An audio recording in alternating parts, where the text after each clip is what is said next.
Good morning વિદ્યાર્થી મિત્રો, જય શ્રી સ્વામિનારાયણ. આજે આપણે ધોરણ 6 એકમ 9 આપણું ઘર પૃથ્વી વિશે અભ્યાસ કરીશું. વિદ્યાર્થી મિત્રો, આના પહેલાં આપણે ગ્રહો, ઉલ્કા, નક્ષત્રો અને વૃત્તો વિશે અભ્યાસ કરી ચૂક્યા છીએ. આજે આપણે જીપીએસ, મુખ્ય વૃત્તો, કટિબંધો, દિવસ અને રાત, પૃથ્વીના પ્રકારો વગેરે મુદ્દાઓ વિશે અભ્યાસ કરીશું. પહેલો મુદ્દો જોઈએ, જીપીએસ. જીપીએસ એટલે ગ્લોબલ પોઝિશનિંગ સિસ્ટમ. વિદ્યાર્થી મિત્રો, આપણે દરેક જાણીએ છીએ કે આજે ઇન્ટરનેટે દુનિયાને નાની કરી નાખી છે. તમે દુનિયાના કોઈ પણ ખૂણે હોય તો ઇન્ટરનેટ દ્વારા થોડા ક્ષણોમાં જાણી શકાય છે. તો હવે જોઈએ જીપીએસ એટલે શું. તો જીપીએસ એટલે ગ્લોબલ પોઝિશનિંગ સિસ્ટમ. આ સિસ્ટમ દ્વારા મોબાઈલ ફોન અને ગૂગલ અર્થ મારફતે આપણને કોઈપણ સ્થળના અક્ષાંશ અને રેખાંશ જાણવા મળે છે. ઇન્ટરનેટની સુવિધાવાળા મોબાઈલ વડે જે તે સ્થળના અક્ષાંશ અને રેખાંશ મળી જાય છે. આજે તો આ સિસ્ટમ દ્વારા અક્ષાંશ રેખાંશ ખૂબ સહેલાઈથી જાણી શકાય છે. મતલબ જીપીએસનો જે છે ઉપયોગ આપણે કોઈપણ સ્થળે હોય ત્યાંનું સ્થાન, પોઝિશનિંગ એટલે કે ત્યાંનું સ્થાન જાણવા આપણને ઉપયોગી બને છે. હવે આપણે મુખ્ય રેખાંશ વૃત્તો વિશે અભ્યાસ કરીએ તો આપણે આગળ જોયું હતું કે રેખાંશ વૃત્ત એટલે શું. તો રેખાંશ વૃત્ત એટલે પૃથ્વી ઉપરની ઊભી જે કાલ્પનિક રેખાઓ છે એને આપણે શું કહીએ છીએ? રેખાંશ વૃત્ત કહીએ છીએ. આ આપણે રેખાંશ વૃત્તનો અર્થ જોયો હતો, જેમાં આપણે એ જોયું હતું કે કુલ રેખાંશ વૃત્તોની સંખ્યા 360 જેટલી છે.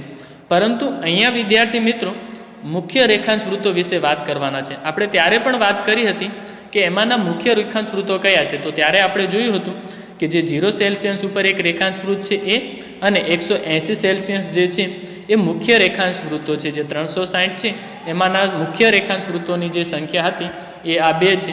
તો જેનો આપણે આજે અભ્યાસ કરીએ. તો મુખ્ય રેખાંશ વૃત્તોમાં પહેલું છે ગ્રીનિચ રેખા.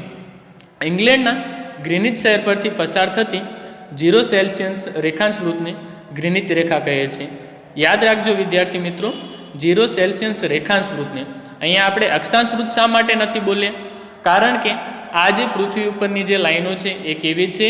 ઊભી છે. જો આ લાઈનો આડી હોત તો આપણે એને શું કહીએ? અક્ષાંશ વૃત્ત કહીએ. પરંતુ 0 સેલ્સિયસ રેખાંશ વૃત્તને આપણે ગ્રીનિચ રેખા કહીએ છીએ, કારણ કે એ પૃથ્વી ઉપરની ઊભી કાલ્પનિક લાઈન છે. ઘણીવાર પરીક્ષામાં પૂછાય છે કે ગ્રીનિચ રેખા એટલે શું?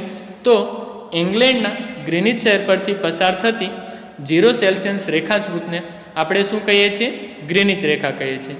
ગ્રીનિચ રેખાથી પૃથ્વીના પૂર્વ અને પશ્ચિમ એમ બે ભાગ પડે છે, જે પૂર્વ ગોળાર્ધ અને પશ્ચિમ ગોળાર્ધ તરીકે ઓળખાય છે. ગ્રીનિચ રેખાની 180 પૂર્વમાં પૂર્વ રેખાંશ અને 180થી પશ્ચિમમાં પશ્ચિમ રેખાંશ ગણવામાં આવે છે. તો આ હતો વિદ્યાર્થી મિત્રો ગ્રીનિચ રેખા વિશેનો અભ્યાસ. બીજી આપણે જે 180 સેલ્સિયસ વૃત્તની જે રેખાંશ વૃત્તની આપણે વાત કરી એને આપણે જોઈએ તો બીજો આપણો મુદ્દો છે આંતરરાષ્ટ્રીય દિનાંતર રેખા. જે તારીખ અને વાર જે બદલાય છે એના વિશેનો થોડોક આપણે અભ્યાસ કરીએ. તો રેખાંશ વૃત્તને આંતરરાષ્ટ્રીય દિનાંતર રેખા કહે છે, જે માત્ર એક જ છે. આપણે જોયું કે રેખાંશ વૃત્તોની સંખ્યા તો 360 છે, પણ આંતરરાષ્ટ્રીય દિનાંતર રેખાની સંખ્યા જે છે એ માત્ર એક જ છે. આ રેખાંશ વૃત્ત માત્ર એક જ છે. આ રેખા ઓળંગતા તારીખ અને વાર બદલાય છે. તે પેસિફિક મહાસાગર પરથી પસાર થાય છે. તે કેટલાક સ્થળોએ બરાબર 180 સેલ્સિયસ ઉપર નથી, પરંતુ વાંકી ચૂકી છે. તેનું કારણ એ છે કે જો તેને સીધી દોરવામાં આવે તો એક જ દેશના કેટલાક ટાપુ ઉપર એક જ દિવસે 2 વાર અને 2 તારીખ ભેગી થઈ જાય. જો એને 180 ઉપર સીધી જ દોરવામાં આવે, તમે આંતરરાષ્ટ્રીય દિનાંતર રેખા તમારી ચોપડીમાં જોઈ શકો છો, ત્યાં દોરેલી છે. તે 180 ઉપર સીધી નથી, પરંતુ એ કેવી છે? વાંકી ચૂકી છે. એનું કારણ એ છે કે જો એને સીધી દોરવામાં આવે તો કોઈ એક સ્થળોએ એક જગ્યાએ મતલબ 2 તારીખ જે છે એ ભેગી થઈ જાય. તો આવી રીતે તારીખોનો ગોટાળો ન થાય એટલે એને જમીન ઉપરથી લઈને ઘણીવાર સમુદ્ર તરફ ફેરવી લેવામાં આવે છે, જેથી આ રેખા આપણને વાંકી ચૂકી દેખાય છે. આ નિવારવા આ રેખાના માર્ગમાં આવતી જમીન બાજુ પર રાખીને તેને સમુદ્ર તરફ ફેરવવામાં આવે છે, માટે આ રેખા આપણને વાંકી ચૂકી દેખાય છે. વિદ્યાર્થી મિત્રો, ત્રીજો આપણા અભ્યાસનો મુદ્દો છે કટિબંધો. વિદ્યાર્થી મિત્રો, વૃત્તો અને કટિબંધોના અભ્યાસના આધારે તમે પૃથ્વીના કોઈપણ ભાગનું તાપમાન જાણી શકો છો. જો તમારી પાસે વૃત્તો અને કટિબંધોનો સારી રીતે અભ્યાસ હોય તો તમે પૃથ્વીના કોઈપણ ભાગના કે કોઈપણ પ્રદેશના કે કોઈપણ સ્થળનું તમે તાપમાન જે છે એ જાણી શકો છો. તો કટિબંધો એટલે શું? તો બાજુની આકૃતિમાં જુઓ. પૃથ્વીના તાપમાન, પ્રકાશ, ગરમી અને ઠંડીના આધારે સ્પષ્ટ રીતે જુદા વિભાગોમાં વહેંચાઈ જાય, જેને આપણે કટિબંધો કહે છે. એટલે કે પૃથ્વી ઉપરના કોઈપણ સ્થળ પર તાપમાન, પ્રકાશ, ગરમી અને ઠંડીના આધારે સ્પષ્ટ રીતે જુદા જુદા વિભાગોમાં વહેંચાઈ જાય, જેને આપણે કટિબંધો કહીએ છીએ. વધારે તેમજ ઓછા પ્રકાશ અને ગરમી મેળવતા ભાગોને નીચે મુજબ 3 વિભાગોમાં વહેંચવામાં આવ્યા છે. એટલે કે કટિબંધોના 3 પ્રકાર છે. પહેલો ઉષ્ણકટિબંધ, બીજું સમશીતોષ્ણ કટિબંધ, ત્રીજું શીત કટિબંધ. જેમાં પહેલો પ્રકાર આપણે જોઈએ ઉષ્ણકટિબંધ. ઉષ્ણકટિબંધ એટલે જ્યાં તાપમાન સૌથી વધારે હોય એવો પ્રદેશ, ત્યાં સૂર્યના જે કિરણો છે એ સીધા પડે છે, એટલે ત્યાંનું તાપમાન જે છે ઉષ્ણ હોય છે, ગરમ હોય છે. તો જ્યાં અતિશય ગરમી પડતી હોય એવા પ્રદેશોને આપણે ઉષ્ણકટિબંધ કહીએ છીએ. બીજો પ્રકાર છે સમશીતોષ્ણ કટિબંધ. એટલે કે જ્યાં સૂર્યના કિરણો જે છે એ ત્રાંસા પડતા હોય ત્યાં આ પ્રકારનું જે છે એ વાતાવરણ હોય છે. એટલે કે ગરમી અને ઠંડીનું પ્રમાણ જે છે એ સરખું હોય છે, સપ્રમાણ હોય છે. ત્રીજો પ્રકાર છે શીત કટિબંધ. સૂર્યના કિરણો જ્યાં નહિવત પહોંચતા હોય ત્યાંનો જે પ્રદેશ હોય છે એ કેવો હોય છે? ઠંડો હોય છે, શીત હોય છે. એટલે કે જ્યાં સખત ઠંડી પડતી હોય એવા પ્રદેશોને આપણે શીત કટિબંધ કહીએ છીએ. તમે પૃથ્વીના ગોળાના આધારે અભ્યાસ કરી શકો છો કે જે આપણું વિષુવવૃત્ત છે ત્યાંનો જે પ્રદેશ જે છે એ ઉષ્ણ હોય છે, કારણ કે ત્યાં સૂર્યના કિરણો કેવા પડે છે? સીધા પડે છે. તમે કર્કવૃત્તથી ઉપરનો પ્રદેશ જોશો તો ત્યાં જે છે સૂર્યના કિરણો જે છે એ ત્રાંસા હોય છે. એવી જ રીતે મકરવૃત્તનો નીચેનો ભાગ તમે જોશો તો ત્યાં પણ સૂર્યના કિરણો જે છે એ ત્રાંસા હોય છે. તો ત્યાંનું જે તાપમાન હોય છે એ કેવું હોય છે? સમાન હોય છે. એટલે એ પ્રદેશોને આપણે શું કહીએ છીએ? સમશીતોષ્ણ જે છે એ કટિબંધ કહીએ છીએ. અને ત્રીજો આપણો જે પ્રકાર છે શીત કટિબંધ. જ્યાં સૂર્યના કિરણો નહિવત પહોંચે છે એવા કટિબંધોને આપણે શું કહીએ છીએ? શીત કટિબંધ કહીએ છીએ. તમે ઉત્તર અને દક્ષિણના જે ભાગો જોશો, જે ટોચના જે ભાગો છે તો એ ભાગો કેવા છે? શીત છે. કારણ કે જે ઉપરનો જે ભાગ છે, જે નીચેનો ભાગ છે ત્યાં સૂર્યના કિરણો છે એ નહિવત પહોંચે છે, માટે આપણે એને શીત કટિબંધ કહીએ છીએ. પરીક્ષામાં પૂછાય કે કટિબંધો એટલે શું અને કટિબંધોના પ્રકાર જણાવો, તો આ જે છે એ તમારે વર્ણવવાનું રહેશે. જેમ કે કટિબંધ એટલે પૃથ્વીના કોઈ પણ ભાગમાં તાપમાન, પ્રકાશ, ગરમી અને ઠંડીના આધારે સ્પષ્ટ રીતે વહેંચવામાં આવે એને આપણે કટિબંધો કહીએ છીએ. અને એના પ્રકારો કેટલા છે? તો એના પ્રકારો 3 છે. એક ઉષ્ણ કટિબંધ, બીજો છે સમશીતોષ્ણ કટિબંધ અને ત્રીજો છે શીત કટિબંધ. કટિબંધો પછીનો આપણો અભ્યાસનો મુદ્દો છે પૃથ્વીની ગતિના પ્રકાર. પૃથ્વી 2 રીતે ફરે છે જેનો આપણે અભ્યાસ કરીએ. તો પૃથ્વીનો પહેલો ગતિનો પ્રકાર છે પરિભ્રમણ. તો કે પરિભ્રમણ એટલે ભમરડો પોતાની ધરી પર ફરે છે તેમ પૃથ્વી પોતાની ધરી પર પશ્ચિમથી પૂર્વ દિશામાં ફરે છે. અહીંયા આ વાત યાદ રાખજો વિદ્યાર્થી મિત્રો. પૃથ્વી પોતાની ધરી પર પશ્ચિમથી પૂર્વ દિશામાં ફરે છે, પૂર્વથી પશ્ચિમ દિશામાં ફરતી નથી. પૃથ્વીની પોતાની ધરી પર ફરવાની જે ક્રિયા છે એ પશ્ચિમથી પૂર્વ દિશામાં હોય છે. પૃથ્વીની આ ગોળ ચક્કર લગાવવાની ગતિને આપણે દૈનિક ગતિ કહીએ છીએ. કોઈ એવો પ્રશ્ન પૂછાય કે દૈનિક ગતિ એટલે શું, તો પૃથ્વી પોતાની ધરી પર પશ્ચિમથી પૂર્વ દિશામાં ફરે છે જેને આપણે દૈનિક ગતિ કહીએ છીએ. તેને પરિભ્રમણ પણ કહેવાય. એટલે કે પરિભ્રમણ એટલે પૃથ્વી પોતાની ધરી ઉપર પશ્ચિમથી પૂર્વ દિશામાં ફરે છે જેને આપણે પરિભ્રમણ કહીએ છીએ. પૃથ્વી વિષુવવૃત્ત પર કલાકના 1670 કિલોમીટરની ઝડપે એક ચક્ર પૂરો કરે છે. આ ચક્ર પૂરો કરતાં એને 24 કલાક થાય છે. પૃથ્વીનો નારંગી જેવો ગોળ આકાર બનાવવામાં આ ગતિએ મહત્ત્વનો ભાગ ભજવ્યો છે. આપણે જોયું કે પૃથ્વી જે છે એ ગોળ છે, પરંતુ એ સંપૂર્ણ ગોળ નથી, પરંતુ કેવી છે તો કે નારંગી જેવા આકારની છે. અને આ પૃથ્વીનો નારંગી જેવો આકાર થયો એનું કારણ છે કે પૃથ્વી પોતાની ધરી ઉપર જે ફરે છે તો વિષુવવૃત્ત ઉપર કલાકના 1670 કિલોમીટરની ઝડપે જે ફરે છે અને એ જે ઝડપ જે છે ને એ પૃથ્વીનો નારંગી જેવો આકાર બનાવવામાં મહત્ત્વનો ભાગ ભજવ્યો છે. બીજો પૃથ્વીનો ગતિનો પ્રકાર છે પરિક્રમણ. ખાસ યાદ રાખજો, પરિભ્રમણ અને પરિક્રમણ.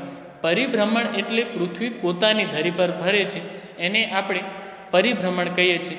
અને પરિક્રમણ એટલે પૃથ્વી સૂર્યની આસપાસ જે ફરે છે એને આપણે પરિક્રમણ કહીએ છીએ. પોતાની ધરી ઉપર ફરતા ફરતા એ સૂર્યની ફરતે પણ ફરે છે, જે છે પરિક્રમણ. તમારે સમજવું હોય તો માની લો તમે જે ફરો છો એને પરિભ્રમણ કહેવાય, પરંતુ તમે ફરતા ફરતા કોઈ વસ્તુની ફરતે ફરો છો તો એ તમારા માટે પરિક્રમણ થયું કહેવાય. એટલે આપણે ઘણીવાર જોયું છે કે આપણે વર્ષમાં લોકો એકવાર જે જૂનાગઢ જે છે ત્યાં શું કરવા જાય છે, પરિક્રમણ જે છે એ કરવા જાય છે, પરિક્રમા કરવા જાય છે. એનું કારણ છે કે જે ડુંગર છે, કોઈ વસ્તુ છે એની ફરતે જે છે એ ફરે છે, એટલા માટે આપણે એને પરિક્રમા કહીએ છીએ. આપણે એને પરિભ્રમા કહેતા નથી, કારણ કે એક વસ્તુની ફરતે ફરવાનું છે. તો અહીંયા પૃથ્વી જે છે એ સૂર્યની ફરતે ફરે છે, જેને આપણે પરિક્રમણ કહીએ છીએ. પૃથ્વી પોતાની ધરી પર ચક્કર લગાવવાની સાથે સૂર્યની આસપાસ પરિક્રમા કરે છે. આ પરિક્રમા પૂરી કરતાં પૃથ્વીને લગભગ 365 દિવસ લાગે છે, જેને આપણે 1 વર્ષ કહીએ છીએ. પૃથ્વી પોતાની ધરી પર ફરે છે, જેના કારણે શું થાય છે, દિવસ રાત થાય છે. અને પૃથ્વી જ્યારે પરિક્રમણ કરે છે તો જ્યારે એ સૂર્યની ફરતે ફરવામાં 365 દિવસ જે લગાવે છે, જેને આપણે વર્ષ કહીએ છીએ. આ સમયગાળાને આપણે 1 વર્ષ કહીએ છીએ. અવકાશમાં પૃથ્વીને સૂર્યની આસપાસ ચક્કર લગાવવાનો એક કાલ્પનિક માર્ગ નક્કી થયેલો છે. એટલે કે પૃથ્વી જે છે એ સૂર્ય ફરતે જ્યારે ફરે છે તો એ ફરવાનો એક કાલ્પનિક માર્ગ નક્કી થયેલો છે, જેને આપણે શું કહીએ છીએ, કક્ષા કહીએ છીએ. આ સાથે પૃથ્વી વર્તુળાકાર નહીં પરંતુ લંબગોળ આકારમાં ફરે છે. વર્ષ પર પૃથ્વી અને સૂર્ય વચ્ચેનું અંતર સરખું હોતું નથી. જો એ વર્તુળાકાર આકારે ફરતી હોત તો વર્ષ પર સૂર્ય પાસે રહેવાની જે પૃથ્વીની જે ગતિ છે, જે બંને વચ્ચેનું જે સ્થાન છે એ સરખું હોત, પરંતુ એ લંબગોળ આકારે ફરે છે, એટલા માટે વર્ષ પર પૃથ્વી અને સૂર્ય વચ્ચેનું જે અંતર છે એ એક સરખું હોતું નથી. ઘણીવાર પૃથ્વી સૂર્યની નજીક હોય છે અને ઘણીવાર પૃથ્વી સૂર્યથી દૂર હોય છે. આવી રીતે એના અંતરમાં જે છે એ ફેરફાર જોવા મળે છે જ્યારે પૃથ્વી સૂર્યની આસપાસ ગતિ કરે છે તે દરમિયાન. પૃથ્વી પોતાની ધરી પર 23.5 સેલ્સિયસ અંશે નમેલી છે અને કક્ષા સાથે 66.5 સેલ્સિયસનો ખૂણો બનાવીને ફરે છે. ખાસ યાદ રાખજો, પૃથ્વી પોતાની ધરી ઉપર કેટલી નમેલી છે તો 23.5 સેલ્સિયસ છે. અને કઈ કક્ષા સાથે કયો ખૂણો બનાવે છે તો 66.5 સેલ્સિયસનો ખૂણો બનાવી અને પૃથ્વી જે છે એ સૂર્યની આસપાસ ફરે છે. પૃથ્વીના આ ધરી નમનના કારણે ઋતુઓ થાય છે અને રાત દિવસ લાંબા ટૂંકા થાય છે. એટલે કે 23.5 સેલ્સિયસ જે કક્ષા ધરી પર નમેલી છે અને કક્ષા સાથે 66.5 સેલ્સિયસનો ખૂણો બનાવીને જે ફરે છે, એના કારણે જે ધરી નમનના કારણે જ પૃથ્વી ઉપર આપણને ઋતુઓ અને રાત દિવસ લાંબા ટૂંકા જે છે એ જોવા મળે છે. હવે દિવસ અને રાત વિશે તો આપણે દરેક પરિચિત છે, પરંતુ દિવસ અને રાત જે થાય છે એમાં ઘણી એવી રોચક વાતો છે જેનાથી આપણે અજાણ છીએ. તો એ વિશે આપણે થોડી માહિતી મેળવીએ. તો દિવસ અને રાત 21મી જૂને કર્કવૃત્ત અને 22મી ડિસેમ્બરે મકરવૃત્ત પર સૂર્યના કિરણો બરાબર સીધા પડે છે. આ સૂર્યના કિરણો જે સીધા પડે છે તે તમે કટિબંધો જે છે, કટિબંધોનો જ્યારે અભ્યાસ કરો છો તો એમાં આપણે આકૃતિ દ્વારા જોયું હતું કે ક્યાં સૂર્યના કિરણો સીધા પડે છે. ક્યાં સૂર્યના કિરણો ત્રાંસા પડે છે અને ક્યાં સૂર્યના કિરણો જે છે એ નહીવત પડે છે. કારણ કે સૂર્યના કિરણોના આધારે જ આપણે કટિબંધો જે છે એ ભાગ પાડ્યા હતા, અને એ કટિબંધોને આપણે ઉષ્ણ, શીત, સમશીતોષ્ણ કટિબંધોમાં પૃથ્વીના ભાગોને વહેંચ્યું હતું. જ્યાં સૂર્યના કિરણો સીધા પડે છે ત્યાં અને તેની નજીકના વિસ્તારોમાં દિવસ લાંબા અને રાત ટૂંકી રહે છે. એટલે કે સૂર્યના કિરણો જ્યાં સીધા પડે છે ત્યાં દિવસ લાંબો રહેશે અને રાત્રિ જે છે એ ટૂંકી રહે છે. જ્યાં સૂર્યના કિરણો ત્રાંસા પડે છે ત્યાં દિવસ ટૂંકો અને રાત્રિ લાંબી હોય છે. જ્યારે સૂર્યના કિરણો જે પ્રદેશોમાં ત્રાંસા હોય છે ત્યાં દિવસ જે છે એ ટૂંકો હોય છે અને રાત્રિ કેવી હોય છે? લાંબી હોય છે. જ્યારે 21 માર્ચ અને 23 સપ્ટેમ્બર માસમાં રાત અને દિવસ સરખા રહે છે. 3 ભાગ આપણે જોયા. એક, દિવસ લાંબો રાત્રિ ટૂંકી. બીજું, રાત્રિ લાંબી દિવસ ટૂંકો. અને ત્રીજું, દિવસ અને રાત્રિ બંને સરખા. તમે નીચેની આકૃતિ જોશો તો ત્યાં ઉત્તરનો ભાગ અને દક્ષિણનો જે ભાગ જે છે, જે ઉત્તર ગોળાર્ધ અને દક્ષિણ ગોળાર્ધ કહીએ છીએ, તો ત્યાં તમે નકશામાં ત્યાં જે આકૃતિ છે એમાં જોઈ શકો છો કે દિવસ અને રાત 21મી માર્ચ અને 23મી સપ્ટેમ્બરના શું હોય છે? સરખા હોય છે, જે આકૃતિમાં દર્શાવેલું છે. એટલે કે તમને હવે કોઈ પૂછે કે ક્યારે દિવસ અને રાત સરખા હોય છે, તો 21મી માર્ચનો દિવસ અને 23મી સપ્ટેમ્બરનો દિવસ બંને જગ્યાએ રાત્રિ અને દિવસનું પ્રમાણ જે છે એ સરખું હોય છે. પછી જોઈએ કે 21મી જૂન વર્ષનો સૌથી લાંબામાં લાંબો દિવસ. 21મી જૂન જે છે એ વર્ષનો સૌથી લાંબામાં લાંબો દિવસ હોય છે. અને 21મી જૂન શું હોય છે? આપણે હમણાં જે દિવસ ગયો તો 21મી જૂનના આપણે યોગા દિવસનું પણ જે છે એ યોગા દિવસની પણ ઉજવણી કરીએ છીએ. તો આ થયું 21મી જૂને સૌથી લાંબામાં લાંબો વર્ષનો દિવસ. એવી જ રીતે 22મી ડિસેમ્બરના રોજ વર્ષનો સૌથી ટૂંકામાં ટૂંકો દિવસ. એટલે કે એનો મતલબ એવો થયો ટૂંકો દિવસ છે મતલબ રાત્રિ કેવી હશે? લાંબી હશે. તો આમાંથી એવા 2 પ્રશ્નો બની શકે કે સૌથી ટૂંકો દિવસ કયો છે? તો 22મી ડિસેમ્બરના રોજ સૌથી ટૂંકો દિવસ હોય છે. એવી જ રીતે બીજો પ્રશ્ન પણ બને છે કે ક્યારે વર્ષની સૌથી લાંબી રાત્રિ હોય છે?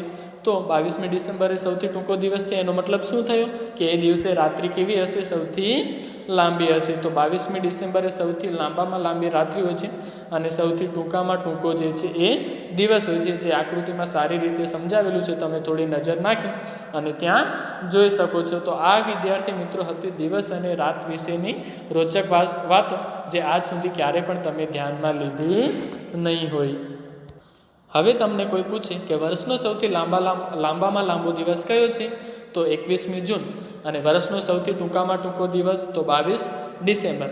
અને વર્ષમાં ક્યારે દિવસ અને રાત્રિ બંને સરખા હોય છે? તો 2 તારીખ છે. એક 21 માર્ચ અને બીજી છે 23 સપ્ટેમ્બર, જ્યારે દિવસ અને રાત જે છે એ સરખા હોય છે. દિવસ રાતના ચક્ર પછી આપણે જોઈએ ઋતુઓ, કે ઋતુઓ કઈ રીતે અનુભવાય છે. તો પૃથ્વી ધરી પર નમેલી હોવાથી ઉત્તર ધ્રુવ અને દક્ષિણ ધ્રુવ વારાફરતી સૂર્યની સામે આવે છે. ઉત્તર ધ્રુવ અને દક્ષિણ ધ્રુવ તમારે સમજવું હોય તો પૃથ્વીનો જે ગોળો છે ત્યાંથી મધ્યમાંથી વિષુવવૃત્ત પસાર થાય છે. અને વિષુવવૃત્ત તમે કેન્દ્રમાં રાખી તમે ઉત્તર ધ્રુવ અને દક્ષિણ ધ્રુવ છે એને તમે સારી રીતે જાણી શકો છો. કે વિષુવવૃત્તથી ઉપરનો ભાગ જે છે એ ઉત્તર ગોળાર્ધ કહેવાય અને વિષુવવૃત્તથી નીચેનો ભાગ જે છે એ દક્ષિણ ગોળાર્ધ કહેવાય. વિદ્યાર્થી મિત્રો, તો સૂર્યના કિરણો વિષુવવૃત્તથી ઉત્તર એટલે કે દક્ષિણે સીધા પડે છે. આમ થવાથી દિવસ રાતમાં તફાવત પડે છે.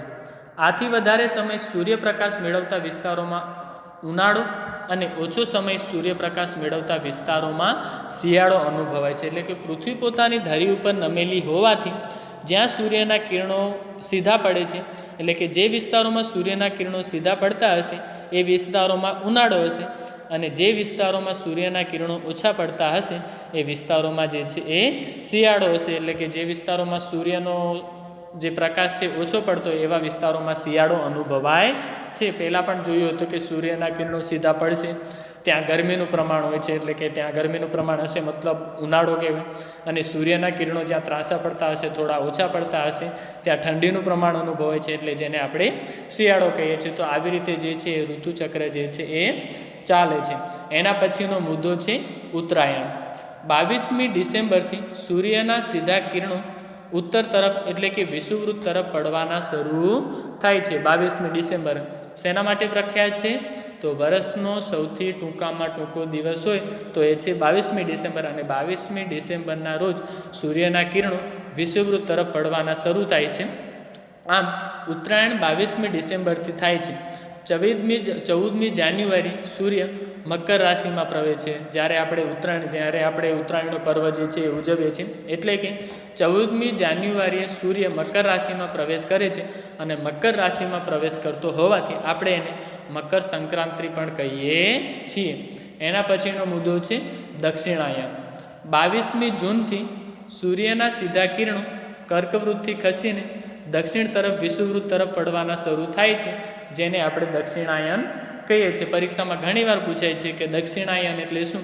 તો 22મી જૂનથી સૂર્યના સીધા કિરણો કર્કવૃત્તથી ખસીને દક્ષિણ તરફ વિષુવવૃત્ત તરફ પડવાનું શરૂ થાય છે, જેને આપણે દક્ષિણાયન કહીએ છીએ. મહત્ત્વના વૃત્તો આપણે જ્યારે જોયા હતા તો એમાં 3 વૃત્તો વિશે આપણે અભ્યાસ કર્યો હતો. એક વિષુવવૃત્ત, વિષુવવૃત્તથી ઉત્તરે કર્કવૃત્ત હોય, અને વિષુવવૃત્તથી દક્ષિણે મકરવૃત્ત હોય છે.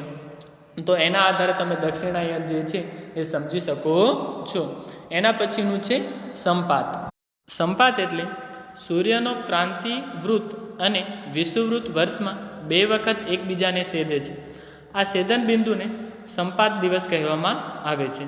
સંપાત દરમિયાન સૂર્ય ઉત્તર તરફ ખસતા જતાં ઉત્તર ગોળાર્ધમાં 22મી માર્ચથી દિવસની લંબાઈ વધતી અને રાત જે છે એ ટૂંકી થતી જાય છે. ઉત્તર ગોળાર્ધમાં 21મી જૂન વર્ષનો લાંબામાં લાંબો દિવસ અને ટૂંકામાં ટૂંકી જે છે એ રાત હોય છે. જે આપણે પહેલાં પણ વાત કરી કે જે દિવસ વર્ષનો લાંબામાં લાંબો દિવસ હશે એ દિવસે વર્ષની ટૂંકી રાત્રિ હશે, અને જે દિવસે વર્ષની લાંબામાં લાંબી રાત્રિ હશે એ દિવસે વર્ષનો ટૂંકામાં ટૂંકો દિવસ હશે. આવી રીતે પ્રશ્નને બંને રીતે જે છે એ તમે યાદ રાખી શકો છો.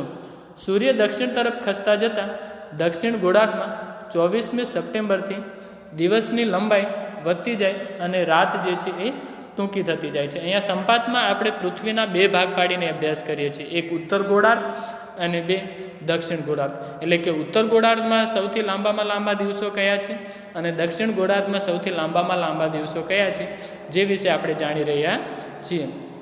દક્ષિણ ગોળાર્ધમાં 22મી ડિસેમ્બરે વર્ષનો લાંબામાં લાંબો અને ટૂંકામાં ટૂંકી જે છે એ રાત્રિ હોય છે. જ્યારે તમને વિભાગ પાડીને પ્રશ્ન પૂછવામાં આવે તો ખાસ ધ્યાન રાખવાનું, એવું પ્રશ્ન પૂછવામાં આવે કે ઉત્તર ગોળાર્ધમાં સૌથી લાંબામાં લાંબો દિવસ કયો હોય છે, તો 21 જૂન લખવાનું છે, અને દક્ષિણ ગોળાર્ધમાં સૌથી લાંબામાં લાંબો દિવસ કયો હોય છે, તો 22 ડિસેમ્બર. આ બંને પ્રશ્નો ઉપર ખાસ ધ્યાન રાખજો વિદ્યાર્થી મિત્રો.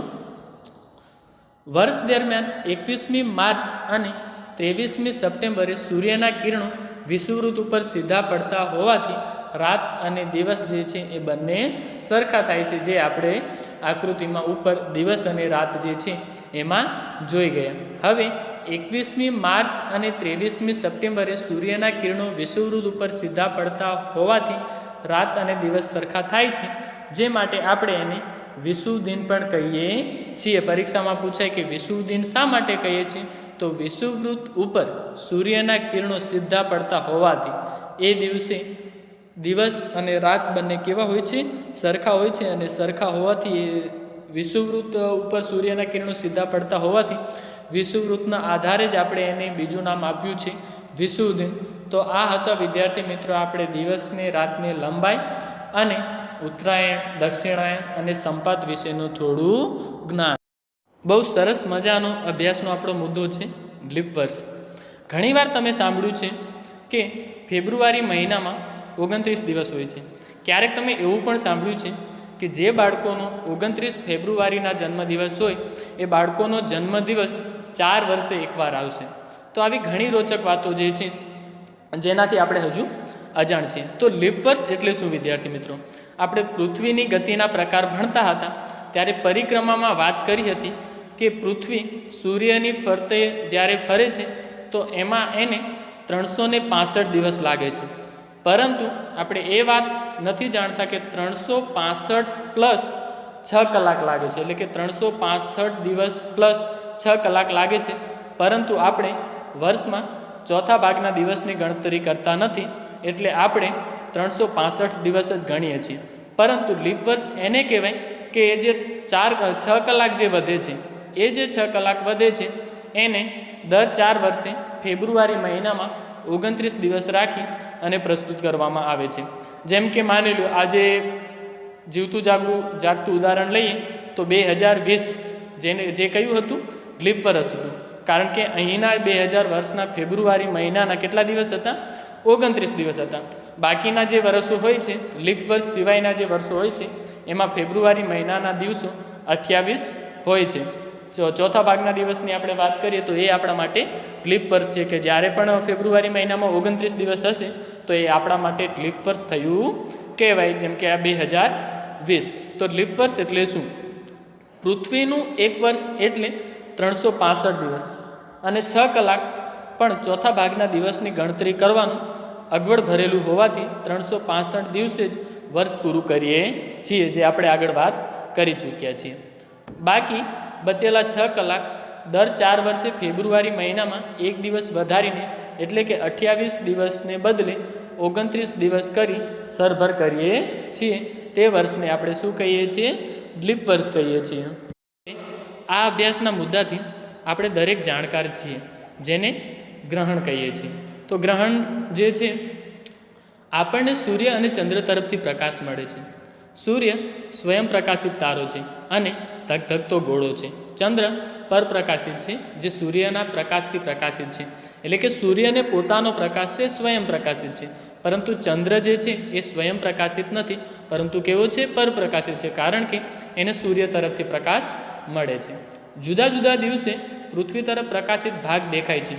કોઈ કારણથી સૂર્યનો અમુક ભાગ દેખાતો બંધ થાય, તેમજ પૂર્ણ ચંદ્રનો અમુક ભાગ ન દેખાય, કે ક્યારેક આખો ચંદ્ર દેખાતો બંધ થાય, ત્યારે ગ્રહણ થયું કહેવાય. અહીંયા આપણે ગ્રહણ વિશેની વાત કરી રહ્યા છીએ કે ગ્રહણ ક્યારે થયું કહેવાય?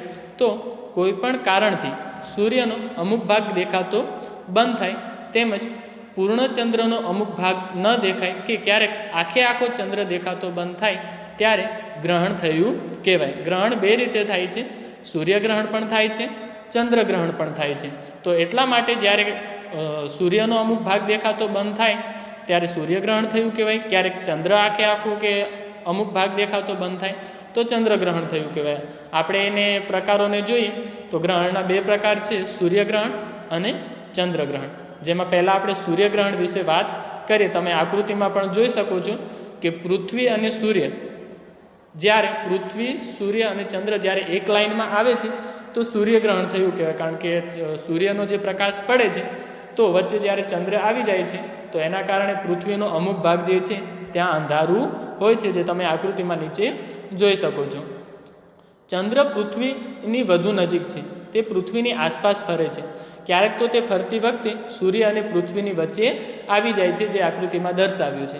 આ વખતે ચંદ્રના અંતરાયથી સૂર્ય દેખાતો બંધ થાય છે. આ ઘટનાને આપણે સૂર્યગ્રહણ કહીએ છીએ. ચંદ્ર સૂર્ય કરતાં નાનો હોવાથી તે સૂર્યને સંપૂર્ણ ઢાંકી શકતો નથી. એટલે કે જ્યારે સૂર્યગ્રહણ થાય છે ત્યારે પૂરેપૂરી પૃથ્વી ઉપર સૂર્યગ્રહણ થતું નથી, કારણ કે ચંદ્રનો જે આકાર જે છે એ સૂર્ય કરતાંય નાનો છે. તો એના માટે જ્યારે પણ સૂર્યગ્રહણ થશે તો પૃથ્વીના અમુક ભાગ ઉપર જ સૂર્યગ્રહણ થાય છે, કારણ કે ચંદ્ર જે છે એ સૂર્યને પૂરેપૂરો ઢાંકી શકતો નથી. સૂર્યગ્રહણ અમાસે થાય, પરંતુ દર અમાસે આ ઘટના બનતી નથી. એટલે કે સૂર્યગ્રહણ ક્યારે થાય છે? તો સૂર્યગ્રહણ અમાસે થાય છે, પરંતુ દર અમાસે આ ઘટના બનતી નથી. એના પછીનો આપણો મુદ્દો છે ચંદ્રગ્રહણ. જેમ સૂર્યગ્રહણમાં પૃથ્વી અને સૂર્ય વચ્ચે શું થાય છે? ચંદ્ર આવી જાય છે, એટલા માટે સૂર્યગ્રહણ થાય છે. એમ ચંદ્રગ્રહણમાં ચંદ્ર અને સૂર્ય વચ્ચે શું આવી જાય છે? પૃથ્વી આવી જાય છે. આ બધાય ગ્રહો જે છે એ ફરે છે, અને ફરતા ફરતા એક જગ્યા એવી આવે છે કે જ્યારે ત્રણેય શું થાય છે? લાઇનમાં આવે છે, ને એના કારણે જે સીધી એક લાઇનમાં આવે છે એના કારણે આ ગ્રહણની જે છે સ્થિતિ સર્જાય છે. તો હવે જોઈએ ચંદ્રગ્રહણ. ચંદ્રને સૂર્ય તરફથી પ્રકાશ મળે છે. જે આપણે પહેલાં વાત કરી હતી કે ચંદ્ર જે છે એ સ્વયં પ્રકાશિત નથી. તેને કોના તરફથી પ્રકાશ મળે છે? તો સૂર્ય તરફથી. તેથી ચંદ્ર તરફ જતાં સૂર્યના કિરણોના વચ્ચે પૃથ્વીનો અવરોધ આવે છે, એટલે ચંદ્રના એટલા ભાગમાં અંધકાર રહે છે. ટૂંકમાં પૃથ્વીના એટલા ભાગનો પડછાયો જે છે એ ચંદ્ર પર પડે છે. આ ભાગ આપણને દેખાય નહીં, જેને આપણે ચંદ્રગ્રહણ કહીએ છીએ. એટલે કે સૂર્ય અને ચંદ્ર વચ્ચે પૃથ્વી આવી જાય છે. જ્યારે સૂર્યનો પ્રકાશ જે છે પૃથ્વી ઉપર પડે છે તો પૃથ્વી ગોળ હોવાથી એનો પાછળના ભાગનો જે પડછાયો છે એ ચંદ્ર ઉપર પડે છે. એના કારણે શું થાય છે? ચંદ્રગ્રહણ થાય છે. આવી ઘટના પૂનમની રાતે જ થાય છે, પરંતુ દર પૂનમે આવી ઘટના બનતી નથી. સૂર્યગ્રહણ હંમેશા ક્યારે થાય છે? જ્યારે પણ થાય તો અમાસે થાય છે. અને ચંદ્રગ્રહણ ક્યારે થાય? જ્યારે પણ થાય તો એ હંમેશા પૂનમે થાય છે. તો અહીં વિદ્યાર્થી મિત્રો આપણું એકમ 9 જે પૂર્ણ થાય છે. અસ્તુ વિદ્યાર્થી મિત્રો.